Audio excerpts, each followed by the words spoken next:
আজ মাধ্যমিক 2024 এবিটি এর ফিজিক্যাল সায়েন্সে 182 নম্বর পেজ নিয়ে আলোচনা করব। দেখো 1.1-টা মেরুজ্যোতি দেখা যায় 22 স্তরে, যে 22 স্তরে তা হলো এখানে হবে, দেখো সিটটা হবে আয়নোস্ফিয়ার। 1.2-টা দেখো বাস্তব গ্যাসগুলি আদর্শ গ্যাসের মতো আচরণ করে, এটা হবে উচ্চ উষ্ণতা ও নিম্ন চাপে। 1.3-টা দেখো এসটিপিতে 8 গ্রাম SO2 এর আয়তন। দেখো এটা কি করে বের করবে? SO2 এর যে আণবিক ভর, সালফার 32, অক্সিজেন 16-32 মানে 64, তাহলে 64 গ্রাম SO2 এর আয়তন কত? 22.4। তাহলে 8 গ্রামের কত হবে? তাহলে 22.4 বাই 64 ইন্টু 8, তাহলে 8 8 64, নিচে 8, তাহলে 22.4কে 8 দিয়ে ভাগ করবে, পেয়ে যাবে এরটা 2.8। দেখো 1.4-টা দেখো তাপ পরিবাহিতার মাত্রীয় সংকেত হলো। দেখো তাপ পরিবাহিতার যে রাশিমালা কে সমান হলো Q into D by A θ1 minus θ2 into T. তাহলে কিউটা হচ্ছে তাপ, আর ডিটা হচ্ছে বেধ, এটা হচ্ছে ক্ষেত্রফল, আর এটা তাপমাত্রার পার্থক্য, আর টিটা সময়। তাহলে এখানে তুমি পেয়ে যাবে কে এর মাত্রীয় সংকেত, কিউটা কার্য বা শক্তির যে মাত্রীয় সংকেত, তাহলে এটা পেয়ে যাবে, এটা তুমি বের করলে পাবে ml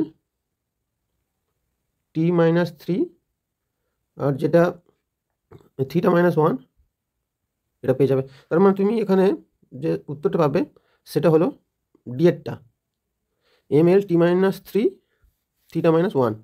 দেখো 1.5-টা দেখো লেন্সে আলোককেন্দ্রগামী কোনো আলোকরশ্মির চ্যুতি হয়। দেখো আলোককেন্দ্রগামী যে আলোকরশ্মি হয় তার কোনো চ্যুতি হয় না, বিচ্যুতি হয় না। তাহলে এখানে তোমার সি এর উত্তর হবে 0 ডিগ্রি। রাস্তায় বৈদ্যুতিক বাতির প্রতিফলক রূপে ব্যবহার হয়। 1.6 দেখো এটা হবে, দেখো উত্তল দর্পণ। দেখো উত্তল দর্পণের যে ক্ষেত্রটা বড় হয়, আলো চারদিকে ছড়িয়ে পড়ে। 1.7-টা দেখো ফ্লেমিংয়ের বামহস্ত নিয়মে তর্জনী নির্দেশ করে। দেখো এটা হবে তোমার বিটা চৌম্বক ক্ষেত্রের অভিমুখ। এবার পরের দাগের কোশ্চেনে চলে যাব। দেখো 1.8-টা দেখো তড়িৎ প্রবাহের সময় প্রবাহমাত্রা অর্ধেক হয়ে গেলে উৎপন্ন তাপ কীরকম হবে? দেখো আমরা তাপের সূত্র জানি, H সমান কি I² RT। তাহলে I যদি অর্ধেক হয়ে যায় তাহলে কি হবে? 1/2 স্কোয়ার হয়ে যাবে ইন্টু আর ইন্টু টি। তাহলে 1/2 স্কোয়ার হলে কি হবে? 1/4। তাহলে এখানে হবে 1/4 ইন্টু RT। তাহলে এখানে দেখো তাপ হবে 1/4 গুণ। তাহলে কোন উত্তরটা হবে? দেখো ডি এরটা হবে। 1.9-টা দেখো সর্বাধিক ভেদন ক্ষমতাযুক্ত তেজস্ক্রিয় রশ্মিটি হলো। এখানে দেখো গামা রশ্মি হচ্ছে সর্বাধিক ভেদন ক্ষমতাযুক্ত রশ্মি। 1.10-টা দেখো প্রদত্ত হ্যালোজেনগুলির মধ্যে সবথেকে বিজারণধর্মী, উত্তর হবে আয়োডিন। সবথেকে যদি জারণ বলতো তাহলে হচ্ছে ফ্লোরিন হতো। 1.11-টা দেখো কোন যৌগটির গলনাঙ্ক ও স্ফুটনাঙ্ক সবচেয়ে বেশি? একটা দেখো এটা CH4 দেওয়া আছে, বিয়েরটা কার্বন ডাইঅক্সাইড জল, তাহলে এখানটা ডিটা হচ্ছে আয়নীয় যৌগ, এর গলনাঙ্ক স্ফুটনাঙ্ক সবচেয়ে বেশি হয়। 1.12-টা দেখো প্রদত্ত কোন যৌগটি তড়িৎ পরিবহন করতে পারে? তাহলে এখানে দেখো হবে গলিত NaCl। 1.13-টা দেখো বাতাসে কোন গ্যাসটির উপস্থিতির জন্য রূপোর চকচকে বাসন কালো হয়ে যায়? উত্তর হবে সিটটা H2S। 1.14-টা দেখো কালামাইন কোন ধাতুর আকরিক? উত্তর হবে জিঙ্ক। 1.15-টা দেখো ইথাইল অ্যালকোহলের আইসোমার, এটা হবে ডাইমিথাইল ইথার। এর আগেও আমরা করে দেখিয়েছিলাম আগের কোশ্চেনে, টেস্ট পেপারে। এটা হচ্ছে কার্যকরী মূলাঘটিত সমবায়ক। দেখো 2.1-টা জ্বালানির তাপন মূল্য কাকে বলে? দেখো 1 কেজি কোনো জ্বালানি দহন করলে যে তাপ শক্তি আমরা পাই সেটা হচ্ছে জ্বালানির তাপন মূল্য। অথবা দেখা যাচ্ছে পাওয়ার অ্যালকোহলের উপাদান কী কী? দেখো পাওয়ার অ্যালকোহলে ইথাইল অ্যালকোহল এবং তোমার পেট্রোল ব্যবহার করা হয়। দেখো 2.2-টা বায়ুমণ্ডলের শীতলতম স্থানটির নাম লেখো। দেখো বায়ুমণ্ডলের শীতলতম স্থান হচ্ছে মেসোস্ফিয়ার। 2.3-টা দেখো সর্বজনীন গ্যাস ধ্রুবক আর এর এসআই একক। দেখো আর এর এসআই একক হচ্ছে joule, mole inverse, kelvin inverse. দেখো 2.4টা কী শর্তে বাস্তব গ্যাস আদর্শ গ্যাসের মতো আচরণ করবে?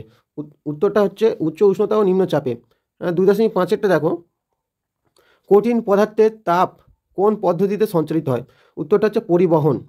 2.6টা দেখো পরম প্রতিসরাঙ্কের মান সর্বদা 1 অপেক্ষা বেশি হয় কেন? দেখো পরম প্রতিসরাঙ্কের মান আমরা জানি মিউ সমান c/v। এবার দেখো সি হচ্ছে শূন্য মাধ্যমে আলোর বেগ, আমরা জানি 3 × 10⁸ মিটার/সেকেন্ড হয়, আর ভি এর মানটা ওর থেকে কম, তাহলে মিউর মানটা সবসময় কী হবে? 1-এর থেকে বেশি হবে। অথবাটা দেখো কাঁচের পরম প্রতিসরাঙ্ক 3/2 হলে কাঁচ মাধ্যমে আলোর বেগ কত? তাহলে এখান থেকে আমরা বের করতে পারবো মিউ সমান c/v। তাহলে ভি সমান হবে কি c/মিউ।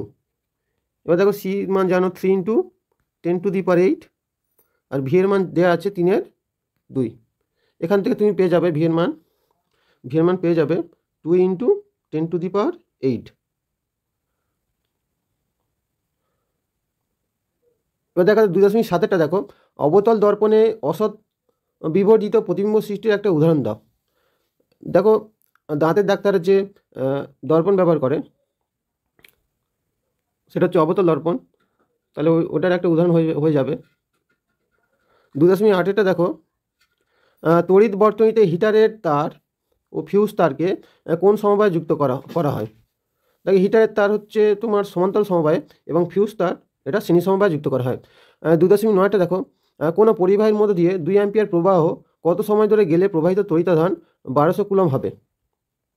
দেখো আই সমান আমরা জানি Q/T, তাহলে এখানে টি এর মান বের করবে, টি সমান হবে Q/I। তাহলে কিউর মান দেখো কত দেওয়া আছে, দেখো 1200, আর দেখো কারেন্টটা দেওয়া আছে 2, তাহলে হবে 600 সেকেন্ড। তাহলে এখানে তুমি 600 সেকেন্ড পাবে। এবার এটা মিনিটেও করতে পারো। এবার দেখো 2.10টা নিউক্লিয়াসের ভর ত্রুটি কাকে বলে? দেখো নিউক্লিয়াসের মধ্যে কী থাকে? প্রোটন এবং নিউট্রন। এই প্রোটনের নিউট্রনের ভর নিউক্লিয়াসের ভর থেকে কিছুটা বেশি হয়, একে নিউক্লিয়াসের ভর ত্রুটি বলা হয়। অথবা দেখা যাচ্ছে কুলম্ব এককে আলফা কণার আধান কত? দেখো কুলম্ব এককে আলফা কণার আধান হবে 2 × 1.6 × 10⁻⁻19, তাহলে হয়ে যাবে তোমার দেখো 3.2 × 10⁻⁻19 এত কুলম্ব। এবার 2.11টা দেখো 2.11টা জলীয় দ্রবণে আয়নিত হয়ে অর্থাৎ পরিবহন করতে পারে এমন একটা সমযোজী পদার্থ, তাহলে উত্তর হবে দেখো HCl। 2.12টা দেখো একটা চালকোজের মৌল হলো, এটা আগেও হয়েছিল, অক্সিজেন বা সালফার এগুলো হচ্ছে চালকোজের মৌল। সরলতম কীটনের IUPAC নাম। দেখো সরলতম কীটন হলো CH3CO CH3, তাহলে এটা যদি IUPAC নাম করে এটা হবে প্রোপানন। 2 দেখো 1/4টা অ্যাসিটিলিনের হাইড্রোজেন স্থানে ইথিলিন প্রস্তুতিতে ব্যবহৃত অনুঘটক, তো উত্তর প্ল্যাটিনাম হতে পারে। 2.15টা দেখো কোন অজৈব অ্যাসিড প্রস্তুতিতে সোডা ব্যবহার করা হয়? উত্তর হবে দেখো HNO3। অথবা একটা অজারক অ্যাসিডের নাম, অজারক অ্যাসিড তোমার HCl হতে পারে, HCl দিতে পারো অজারক অ্যাসিড। 2.16টা দেখো উত্তপ্ত কিউপিক অক্সাইডের উপর দিয়ে অ্যামোনিয়া গ্যাস চালনা করলে কোন গ্যাস উৎপন্ন হয়? উত্তর হবে নাইট্রোজেন গ্যাস। 2.17টা দেখো সিলভার নাইট্রেটের জলীয় দ্রবণে তড়িৎ বিশ্লেষণ করলে অ্যানোডে কোন গ্যাস উৎপন্ন হবে? দেখো সিলভার নাইট্রেটের জলীয় দ্রবণে তড়িৎ বিশ্লেষণ করলে অ্যানোডে তোমার অক্সিজেন গ্যাস পাবে। 2.18টা দেখো পর্যায় সারণীতে ষষ্ঠ পর্যায়ে সেরিলিয়াম থেকে লুটেসিয়াম পর্যন্ত মৌলগুলো কী নামে অভিহিত করা হয়? তাহলে এগুলোকে বলা হয় ল্যান্থালাইন্স। অথবা এটা দেখো পর্যায় সারণীর কোন পর্যায়ের বাম দিকের থেকে ডান দিকে গেলে অধাতু ধর্মের পরিবর্তন ঘটে? প্রজাস্বরের কোনো পর্যায়ের বাম দিক থেকে ডান দিকে গেলে অধধর্মের বৃদ্ধি ঘটে। বৃদ্ধি। 2.19 দেখো, জলের তড়িৎ বিশ্লেষণে তড়িৎদ্বার হিসেবে ব্যবহৃত হয় গ্রাফাইট দণ্ড। দেখো এটা ভুল হবে, এটা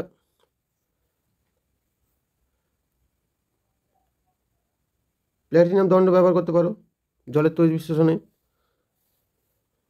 গ্রাফাইট দণ্ড ব্যবহৃত হয়, এটা ঠিক হবে, গ্রাফাইট দণ্ড ব্যবহার করা যায়, ঠিক হবে। 2.20 দেখো, দার্শনিকের উল কাকে বলে? দেখো জিঙ্ক অক্সাইডকে দার্শনিকের উল বলা হয়। 2.21 ডুরালুমিন সংকর ধাতুর উপাদানগুলো কী কী? দেখো ডুরালুমিন সংকর ধাতুর উপাদানগুলো হলো, দেখো অ্যালুমিনিয়াম থাকে, অ্যালুমিনিয়াম এখানে থাকে, কপার থাকে, ম্যাগনেসিয়াম থাকে, ম্যাঙ্গানিজ থাকে, অথবা কীতে আছে দেখো ব্রোঞ্জ ও কাঁসার প্রধান উপাদানটি কী? ব্রোঞ্জ ও কাঁসার প্রধান উপাদানটি হচ্ছে কপার। দেখো 1 নম্বরে সকল কোশ্চেন হয়ে গেল। এবার যে 2 নম্বরের যে প্রশ্নগুলো আছে 3 দাগের, ওজোন স্তর সৃষ্টি হয় কীভাবে, রাসায়নিক সমীকরণ দিতে হবে, এই সকল যে প্রশ্নগুলো আছে তোমাদের যদি অজানা থেকে থাকে সেগুলো কমেন্ট করে জানাবে, এগুলো উত্তর দিয়ে দেওয়া হবে। 4 দাগের যে 3 নম্বরের প্রশ্নগুলো গ্যাসীয় তত্ত্বের স্বীকার্য, এগুলো অজানা থাকলে কমেন্ট করবে, প্রশ্নের উত্তরগুলো করে দেওয়া হবে। ভিডিওটি ভালো লাগলে লাইক এবং চ্যানেলটি সাবস্ক্রাইব করে রাখবে পরবর্তী ভিডিও পাওয়ার জন্য। আজকের পর্যন্ত, টেক কেয়ার।